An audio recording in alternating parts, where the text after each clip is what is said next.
नमस्कार दोस्तों, मेरा नाम राजेश बब्बर है। आज मैं आपको अष्टक वर्ग के बारे में कुछ महत्वपूर्ण जानकारी यहाँ पे देने जा रहा हूँ। छोटी सी वीडियो रहेगी 8 या 10 मिनट की, लेकिन बहुत ही महत्वपूर्ण है और मेरा रिक्वेस्ट है इस वीडियो को अंत तक जरूर देखें।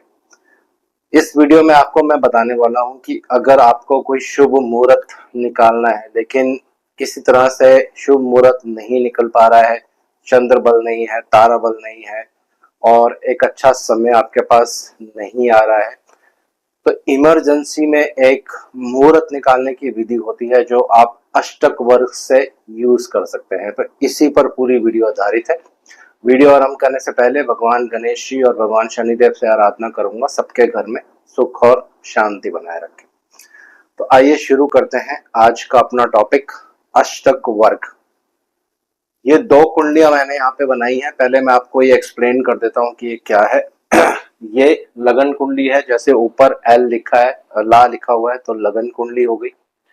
ये आप स्क्रीन पे देख रहे होंगे, इसको भिन्नाष्टक वर्ग मैं बोलूंगा और ये भिन्नाष्टक वर्ग होगा सूर्य देव का।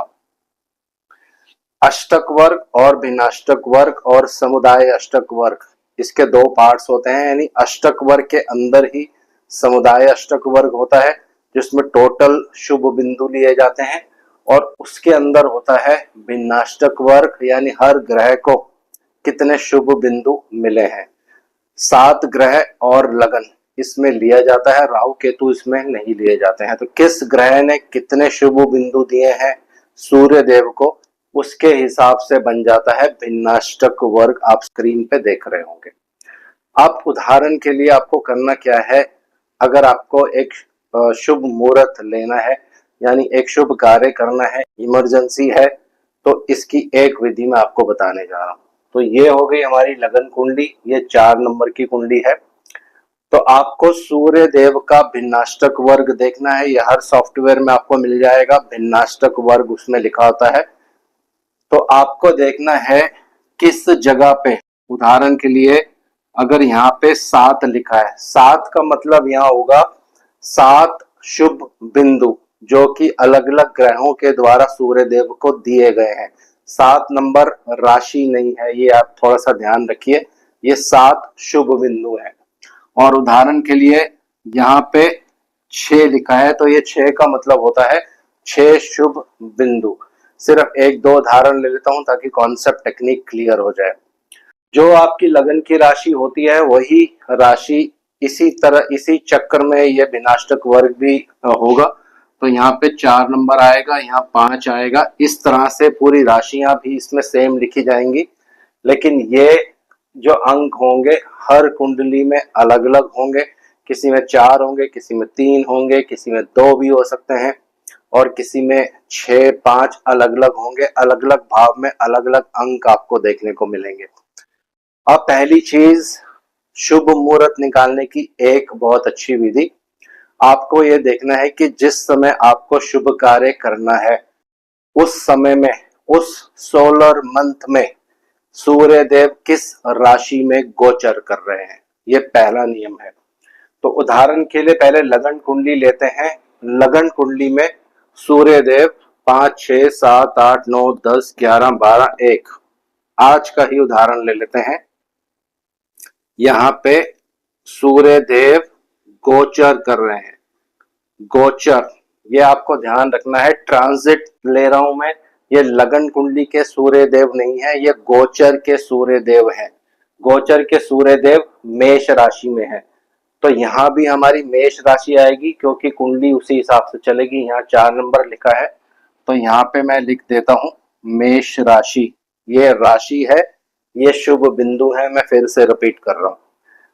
तो अगर सूर्य जिस राशि में होंगे और आपको उस मंथ में कोई शुभ कार्य करना है और यहाँ पे अगर 6 या 6 से ज्यादा शुभ बिंदु लिखे होंगे तो उस पीरियड में आप बिना गोचर चेक किए, बिना तारा बल चेक किए और बहुत सारी अलग चीजों को छोड़कर इस पीरियड में अपने घर पे जो शुभ कार्य है वो कर सकते हैं। दोस्तों, सूर्य देव ग्रहों के राजा होते हैं, इसीलिए मैंने सूर्य देव का ही भिन्नाष्टक वर्ग यहाँ पे यूज करना आपको सिखाया है।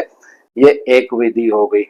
दूसरा, इसी का अब एक उल्टा नियम मैं आपको बताता हूं। उदाहरण के लिए यहाँ पे 2 लिखा है। 2 का मतलब है 2 बिंदु, यानी सब ग्रहों ने मिलकर सूर्य देव को सिर्फ 2 ही बिंदु दिए हैं इस वाले भाव में। तो ये भाव हमारा कहां से आएगा, यहां से हम देखेंगे। ये हो गया 5, 6, 7, 8, 9, 10, 11, 12, 1, 2 और 3। तो यहाँ पे लिखा है 10 नंबर, तो यहाँ पे भी मैं लिख दूंगा 10 नंबर। ये राशि है दोस्तों, ये आपको ध्यान रखना है, ये शुभ बिंदु है।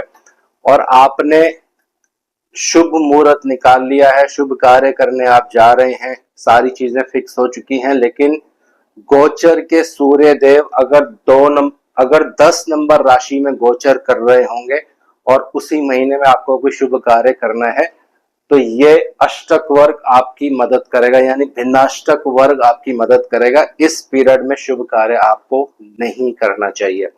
इसका क्या रीजन है, क्योंकि सूर्य देव ग्रहों के राजा हैं, ये एक स्पिरिचुअल प्लैनेट हैं, भगवान शिव को इंडिकेट करते हैं।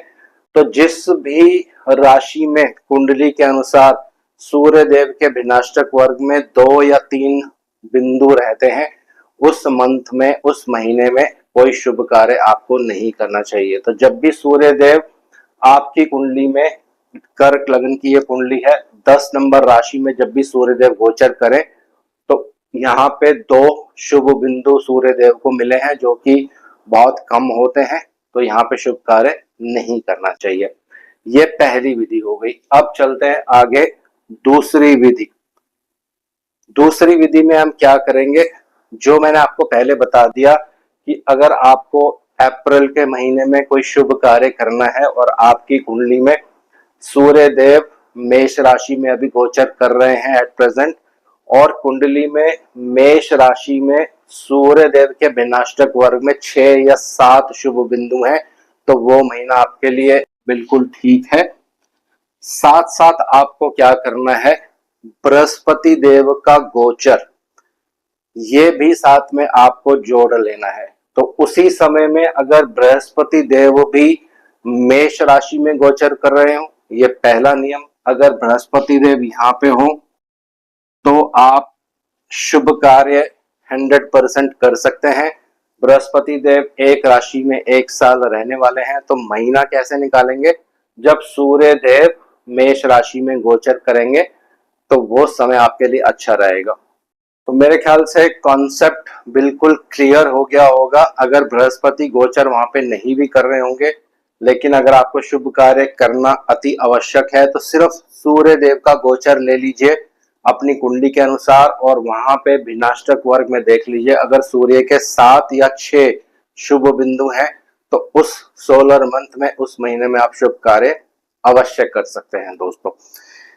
इसी की सेकंड और थर्ड पार्ट्स भी मैं आने वाले टाइम में बनाऊंगा, जिसमें हर ग्रह का भिन्नाष्टक वर्ग आपके जीवन में क्या महत्व रखता है, चंद्र देव का, मंगल देव का, बृहस्पति देव का, शुक्र देव का, शनि देव का, ये भिन्नाष्टक वर्ग किसी न किसी चीज में आपके जीवन में प्रेडिक्शंस लेके आते हैं। तो उसको कैसे इस्तेमाल करना है, ये नेक्स्ट वीडियोस में आने वाले टॉपिक्स में मैं आपको बताऊंगा। और अगली जो मेरी वीडियो रहेगी, ये रहेगी एक बहुत ही डिफरेंट विधि में आपको बताऊंगा, जिसमें कोई दशा की आपको जरूरत नहीं है, बिना दशा के आप फलित कर सकते हैं, और फलित आप महीना और महीने से बिल्कुल नीचे 2.5 दिन तक भी उस फलित को लेकर जा सकते हैं। तो जुड़े रहिएगा मेरे साथ, बहुत जल्दी वो अपलोड हो जाएगी, ऑलरेडी मैंने वो शूट कर दिया है। एक मुझे कमेंट आया था कि आप वीडियोस रेगुलर बनाते हो या हर 4-5 दिन बाद वीडियो शूट करते हो, तो मैं उनको बता देता हूँ, मैं एक बार में 10 वीडियोस इकट्ठी शूट करता हूँ और फिर दिनों के गैप देकर उसको अपलोड करता हूँ। तो आज इस वीडियो को यहीं विराम दे रहा हूँ। आशा करता हूँ सब कुशल मंगल होंगे। भगवान शनिदेव से आराधना करूंगा सबके घर में सुख और शांति बनाए।